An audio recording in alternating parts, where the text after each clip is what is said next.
This is Daily Blast Live. We're talking about what you're talking about. You all ready for this? This is a sham. No. Y'all, just stop. Get real. Welcome to DBL. We're learning all new things, and look who is also on the panel. Sam Shocker, everybody. You don't like it at all. She's prepared, too. I know. Look at you. You got stats. I got Everywhere. stats. I got stats. And I have these things What that are they? we don't know, but we're going to let it just be today, Yes, whatever they I are. love it. All right, let's talk about the American dream. Work hard, save, and retire with enough money to enjoy your golden years. Does that sound good? Well, how ready, really, are you to retire? A new survey found that 20% of Americans fear they will never be able to retire. 70% of those said they won't be able to afford it. And interestingly enough, 40% of Americans say they would prefer to work as long as possible and not fully retire. DBL Nation, we want to hear from you. At what age, and truly be honest, do you think you'll be able to retire? Go to dblvote.com to weigh in. Let's first talk about the why here. Clearly, am I right? It's just money. We're getting kind of taken from left and right. Sam, what do you think? I didn't know that was clear. And make sure you don't lie on this survey. I know you guys wanted to, but Well, you know, be honest. Because I would say I want to retire at 65. I was going to put 70, but you know what? Tori told me not to lie, so I heard 75. 75. All right, anyways. Tori, I love you.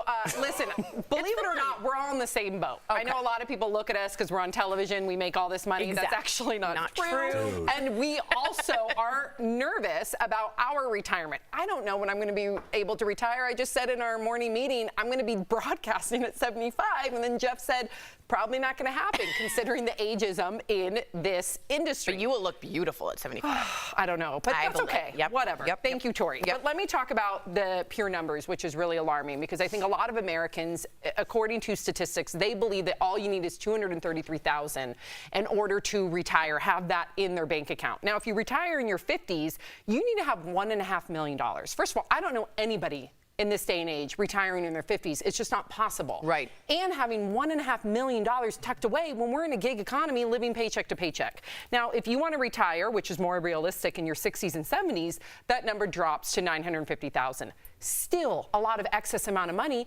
that no American I know just has sitting in their bank account unless you're part of the top 1%. Very alarming for the majority of us Americans. Does anyone else feel like they can retire at a 75 here age? Anyone here? No. I mean, one would hope, but I mean, you know, we're going to be talking I about include myself in that, by the right? way. I mean, No. we're going to be talking about a story later today about a young person that suffered some kind of, medical emergency. So yes, I remember I read a tweet one long time ago, Jeff. It said, I have plenty of money as long as everything works out perfectly. Exactly. And I never forgot about that. Is that whose phone? It was on. Yeah, No, okay. this was on. You Sorry. know, and I never forgot about that. I never, That's a great quote. It's a great quote, and it was funny, but it's like it resonated with me because that's how I feel. I make more money than I ever have in my life. Stand-up's going well. This is going well, and I still budget every month. I'm still not sure when I could retire, if I ever could, and I think that's part of the idea of capitalism is like your citizens never feel comfortable. Like you ever see like a video of like people in Italy and they're just like in their 60s having wine and like looking into the water and you're like, that would never be me. Like that, as us, we would go do that and then come back to work at that age. Over there, they're just like chilling. Other countries have figured this out. And we're the only ones where like, it's not crazy to go to Target and have a cashier that's 74 years old that's working, not working because they're bored. Right. So I think there's a reason that the 99% is always fighting for the crumbs, and there's just some 23-year-old, I got in Bitcoin early. Anyway, we're going yachting. Like, how much work equity has that person put into the economy as opposed to what they've extracted, as opposed to somebody like your dad or your mom? Yeah, and I think I was kind of raised in the sense that, like, you go to school, you go to college, you get married, you get a job, have a family, pay your bill, kind of that old school mentality thinking, except I didn't do any of that. I went to college, and then I tried to be an actor, and I lived like that for decades, right? So my mentality is the struggling actor. Right. And I'm like, I don't have enough money. When I get money, I got to save that money because I don't know when my next job is going to come. True. So now that I have a little bit of money, and again, I want to reiterate, we are not rich by any means, okay? I just got in a fight with my wife this morning, and we don't fight a lot. The only thing we fight about is finances. And I'm worried because this job isn't, you say 75. I got about a year and a half left in this business before I get the boot. You know what I mean? That's not true. So anyways, listen. What a beautiful response. Yeah, so I need to start thinking about other things I need to do, secondary income. But I don't have enough money saved to start a business that I want to save. I have everything worked out, my logo, the recipe, all this. I don't have enough money to put back into it. So me and my wife are fighting about that. I'm like, you can't just get cleaning ladies for no reason. You know what I mean? This is my life, you know what I mean? I'm like, I'll clean it. I'm like, I'm still old school that I'll get on a ladder and clean those windows or do whatever you need to do. But these are things that people fight about. I don't understand But Jeff, how in this think about what you're talking day about. and age you could retire. You are a don't working know. citizen that wants to start another job. And back in the day, 30, 40, 50 years ago, you could go to the bank and they would know your name. They'd say, hey, Mr. Schroeder, and you say, hey, I need money for a small business loan. And they'd be like, here's your check. But I don't like living like that. But I'm saying that's how people used to start businesses. Yeah. Right now, there is no earthly way, especially as a black man, I would never even waste my time or theirs asking for small. But now, the only way that you can get a loan is if you're one of these, you know, internet startup 23-year-old in San Francisco. They'll get like the Theranos woman that was, you know, Elizabeth Holmes, valued at $19 billion as a college dropout. People gave her all this money. You couldn't get money to start your business. I couldn't get money to start my business. I tried getting money to start our candle company like 10 years ago, and I thought all my ducks were in a row. $12,000 they offered. I was like, how am I going to start? And then what's a the business interest on that? Right, exactly. So we didn't take it. And And that's the point. They didn't want you to take it. Right. So It's not alarming. And that's what I'm saying.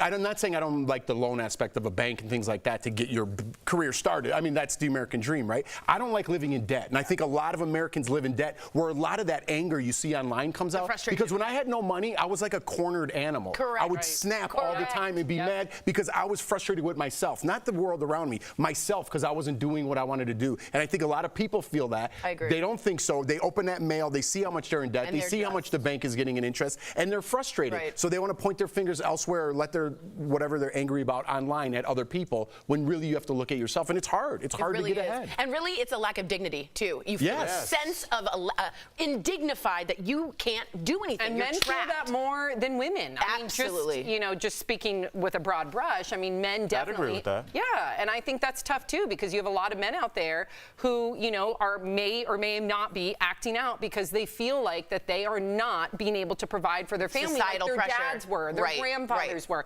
Times have changed. Absolutely. Let's take a look at the poll results here. At what age do you think you can retire?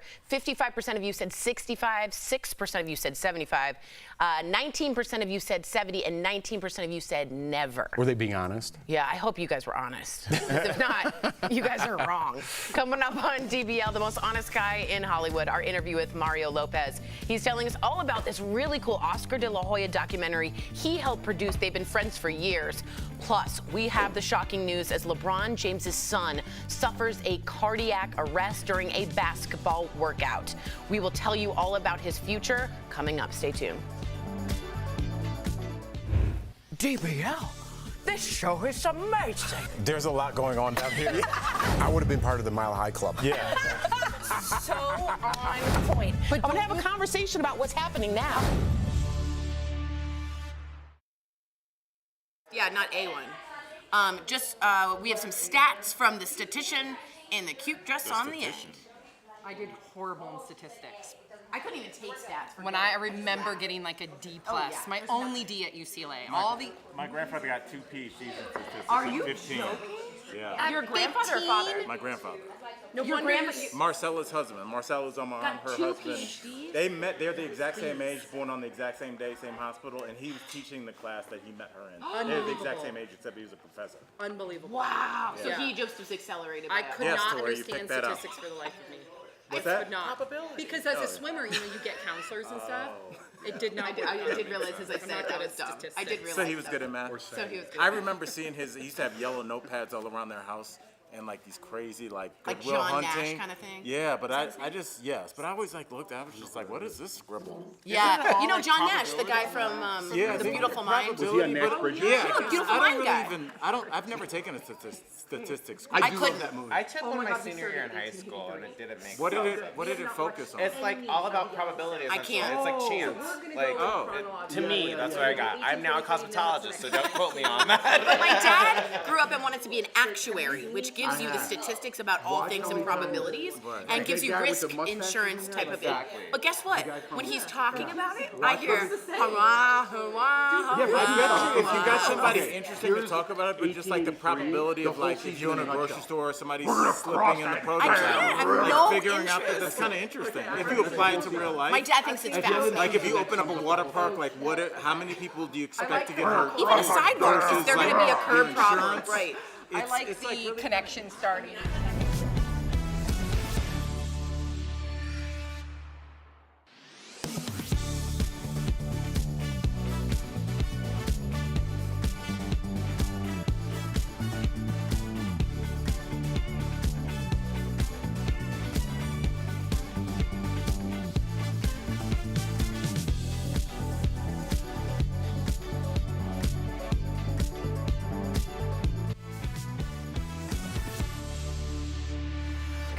Welcome back to DBL. Sorry about that. We've got some sad news about LeBron James's son. 18-year-old Bronny James was at a basketball workout in, I believe, USC is where he's at. He's a Trojan on Monday when he suffered a cardiac arrest. He was rushed to the hospital. He was put in ICU. He is now stable.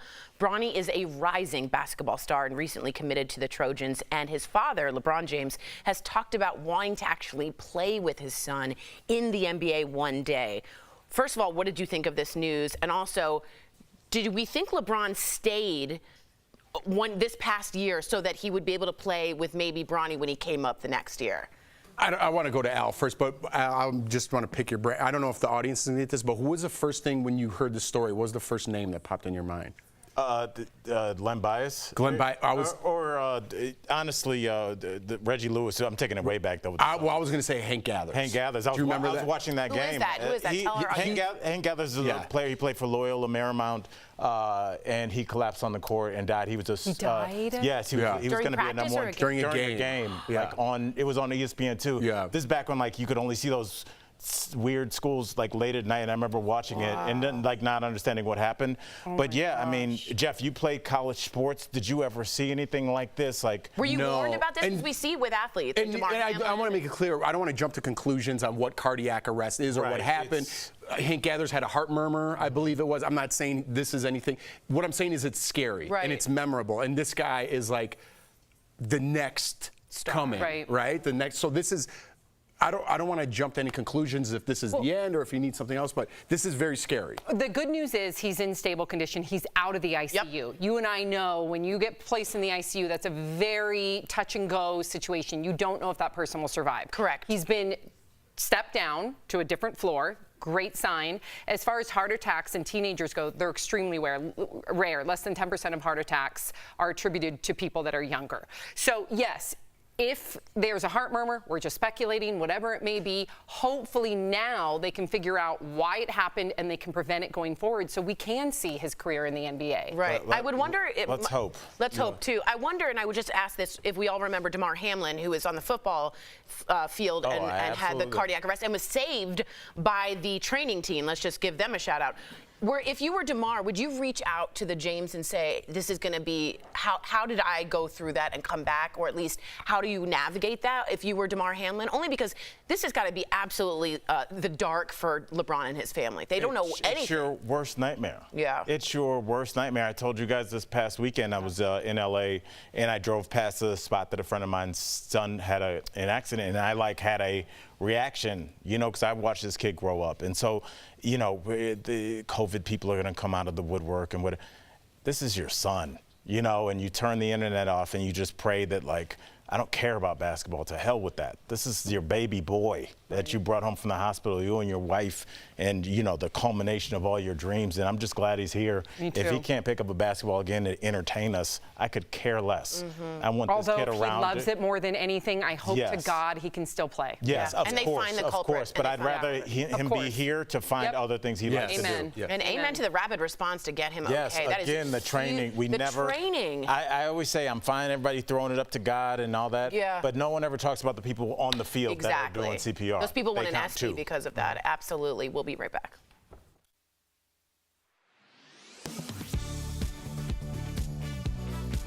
Student loan debt, lots of Americans have it, and unfortunately, most will have to pay those loans back. A question some people are wondering is, can you get that debt wiped clean if you file for Chapter 7 or Chapter 13 bankruptcy?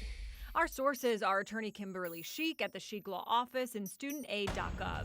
According to studentaid.gov, you can have your federal student loan discharged in bankruptcy court if you can prove that repaying those loans would impose undue hardship. But Sheik says that's an uphill battle and your creditors may challenge your request. So it becomes extremely difficult to get those student loans discharged in bankruptcy. She says in order to qualify, you would have to prove to the court that you make such a minimal income that you would not be able to pay off those student loans. It becomes problematic because with federal student loans, you can qualify for income-driven repayment programs that's based off of your income and your monthly living expenses. That IDR can be as low as $0 per month. Sheik says just filing for Chapter 7 or 13 bankruptcy won't automatically wipe out student loan debt, but it can be a way to keep your head above water. Filing Chapter 7 in order to get rid of the credit card debt or previous repossessions, previous evictions, medical debt, you name it, usually helps to get people on the right path so that they can then go and address their student loan debt. So what can you do if you're swimming in debt? Sheik says contact a bankruptcy lawyer to look at all of your options. Income-driven repayment, if there's other debts that they're dealing with in addition to student loans like credit card debt and medical debt, give the lawyer a call. We can look at discharging those debts in order to be able to get them, at least get their heads a little above water. With your Verify Fact Check, I'm Megan Bragg.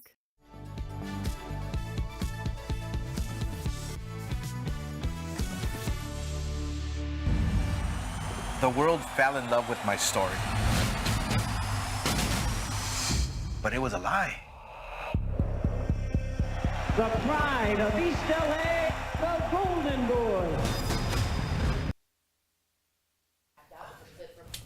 His new HBO documentary, The Golden Boy. Earlier, we spoke with one of the executive producers, Mario Lopez, all about it. It looks amazing. Check it out. Mario Lopez, welcome back to DBL. Thank you so much for having me. I appreciate it. How you doing? We're doing well. Very well, Mario. I saw you getting that snack in. You gotta keep up that protein, buddy. Keep up that protein. I'm always eating. I'm like a goat. I graze all day. I'm getting ready to do my radio show with Access Hollywood, so I try to kind of squeeze it in when I can. One of the hardest working guys in Hollywood. Shout out to Mario Lopez. So Mario, I'm super interested in this whole story. Oscar De La Hoya, one of my favorites. You guys have been friends for such a long time. When did you, look at that picture, that's a throwback. When did you guys actually meet? Yeah. That was in after he won the gold medal in '92. So I think it was the next year. It was in his third fight. This isn't in the film, but he likes to tease that I almost derailed his career because he thought he had like an injury and he wasn't going to fight. So I said, okay, screw it. We're like 19 years old. I took him to Tijuana in Mexico, and we partied all night till like 6 in the morning, drinking and everything. And then we came back, and his promoters were there waiting for us. And he said, "Oh no, you have to fight." It was on ABC, Wild World of Sports. And then he ended up. Long story short, they made him fight. He ended up knocking the guy out in the third round. I was like, "Oh my God!" Someone's gonna blame it on me. And then we didn't do that anymore. So we learned our lessons. We were young. But the reason we wanted to do this is because he and I both, we're very similar in that we're the same age. We're both first generation, child of immigrants. Parents are from Mexico, and we're both hitting 50. And I said, as you approach 50, man, it's obviously an important part of your life when you sort of pause and reflect on how you got here and what's to come. And he's had such a incredible life, full of ups and downs, but he's such a good guy, and people are always still rooting for him. And I said, if we're going to tell this story, I want to tell it warts and all with all the rumors that are out there, address all of them, all the drama, and really do something powerful. And he surrendered, and he did a awesome job, and I thought it turned out fantastic, and I'm excited for people to check it out. Wow. Let me ask you this, speaking of warts, I mean, let's just go to where the lows are. Sometimes that's hard for someone so strong. The Golden Boy dives into Oscar's triumphs, his struggles. What was rock bottom for him, and what was the low that was the hardest for him to share with you? Well, that picture you just showed where he was hanging out in lingerie, that was pretty low, because at first people accepted that it was Photoshop, and at the time Photoshop was just becoming a thing, so it was like an easy buy. And then later, come to find out, it was real. And I don't want to give you too much away. You'll hear the story behind that. We actually talked to the girl. Oh wow! Who was there, and it gets really into it. His children, the mother of his children, and it just gets, again, I don't want to give too much away, but you don't have to be a fight fan necessarily to like this, because it's incredibly compelling. My wife, who wasn't necessarily one before she met me, was sort of in tears when she watched this, and so were a lot of women, and we've been thrilled with the reviews and the buzz that it's been getting. Get vulnerable. Well, we can't wait to watch, but speaking of boxing, you recently posted this picture of yourself from Monday Motivation. Wow. So give us a tea on what's going on here. Are we going to see you in a fight soon, or what's happening? Oh, no, I mean, I'm usually always boxing or doing jiu-jitsu. I got a jiu-jitsu shirt on right now. And that's just one of the ways I just sort of de-stress and try to stay in shape. I always say I like to train for sanity, not vanity, and it makes me feel young. But it's a bit of a dichotomy, because as my body breaks down, I don't feel so young. But your knees are. It makes me feel that way, at least, and have a nice clarity for the rest of the day. Mario, thank you so much for joining us on DBL today. To our viewers, the two-part HBO documentary film, The Golden Boy, debuted Monday on HBO and is available to stream on Max. We'll be right back. Thanks for having me. July is Disability Pride Month. It's a month that is dedicated to recognizing the contributions of individuals in the disabled community while promoting visibility and challenging discrimination. Some social media posts claim that July was chosen since it was the month that the Americans with Disabilities Act became law back in 1990. So let's verify, is Disability Pride Month held in July to commemorate the passage of the Americans with Disabilities Act? Our sources are the Americans with Disabilities Act of 1990, a congressional resolution recognizing Disability Pride Month, and the American Bar Association. According to the CDC, 1 in 4 U.S. adults has a disability. Activists in the community have long fought for an end to discrimination and increased accessibility for those with disabilities.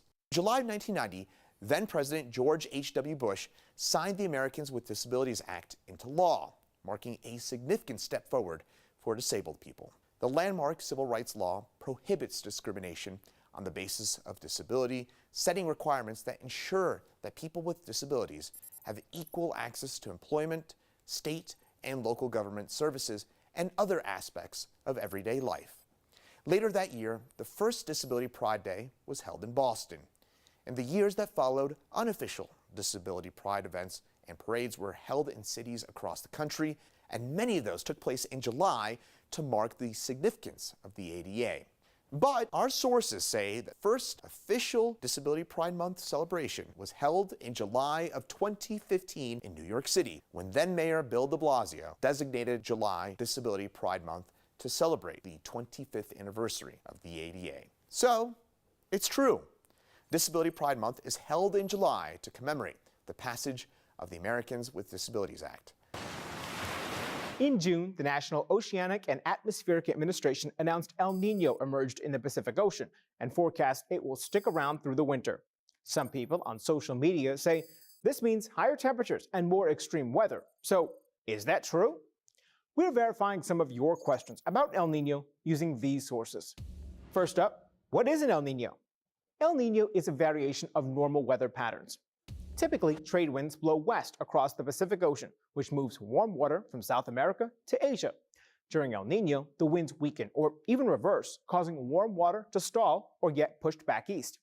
This shifts the jet stream across the U.S., which generally raises the humidity levels in most of the Southwest and South, making them wetter, while parts of the North are warmer and the Midwest is drier. Next, Are El Nino patterns regularly occurring? Generally, NOAA says it happens every 2 to 7 years, but that's not a strict rule. The last time there was an El Nino was in 2016, but there is no set schedule, and they can even occur in back-to-back years. Finally, is El Nino caused by climate change? El Ninos have been occurring for tens of thousands of years, according to the NASA Earth Observatory. They are not connected to the current climate warming, and they don't appear to be happening more frequently. But the world's meteorological organization says climate change is making the effects of El Nino worse. The last El Ninos in 2015 and 2016 were the hottest years on record, and we're already seeing near record-breaking temperatures this year. With your Verify, I'm Brandon Lewis.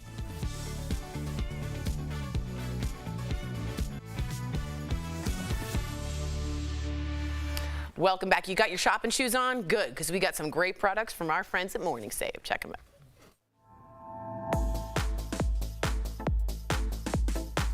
Steph, I'm in the mood to shop. Hit me with your best shot. Hey, Tori. Hi, DBL Nation. Well, Tori, let's get spending then, because we've got some fun things today. Check this out. We have got the 2-pack Cambridge 24-ounce insulated tumbler with a straw. How cute is that? I know. So this deal includes 2 tumblers with 2 straws, and we have got 6 different color options. Normally, these are $40. Not bad. Yeah, but we've got 2 for $15, Tori. Oh, that's that better. is saving 63%. I love the colors, I gotta be honest. So next up today, we've got the Home Edix Therapist Select Hot and Cold Percussion Massager. Ooh. There are 6 intensity levels and 6 massage heads to tailor your massage to your needs. It also uses thermal heat and cold gel for deep muscle release. Wow. So this is normally $230. Yeah. This is very high tech. I was gonna say. But we've got it for $39.99. What? So that is saving you guys 83%. Fabulous. That's probably one of the best deals I think we've ever had, Steph. Now, this is for the chef in your house. Check it out. We've got the Chrissy Teigen Cravings 10-piece hard anodized cookware set. No way. If you need new cookware, you need this set. It's from the cooking queen, Chrissy Teigen. Amen. So normally this is $200, but we've got it for just $99.99. That is saving 50%. All I've heard from my friends that have used her cookbooks and her cookware set is that it is beyond expectations. And now our last product today, Tori, this is the Black & Decker 4.3-inch digital video baby monitor with a pan tilt zoom camera. The video and monitor gives a crystal clear live feed of your baby's room. Normally, this is $150, but now it is just $39.99. That is saving up to 73%. Good baby shower present at a great price. So head on over to morningsave.com, y'all, to snag these amazing deals at the lowest prices, or you can even just scan the QR code on screen. This will take you directly to these products on Morning Save's website. Thank you, as always, Steph. So, I'm a little out of breath. I did change. First of all, Sam's got a mouthful of bagel, okay? Tori just got back from doing God knows what back they there. asked me to change because this dress is too And short. Al's the only professional. Okay. He is professional. I really want to say this. Damar Hamlin, in fact, did tweet out to the James family. He wrote prayers to Bronny and the James family as well. Prayers here for you guys, just like you have been for me my entire process. Ooh, I got chills, goosebumps. Yeah. So let's give it up. Praying give it for up. little Bronny. That's cream cheese. Cream cheese. We'll see you same time, same place tomorrow. I'm out of breath.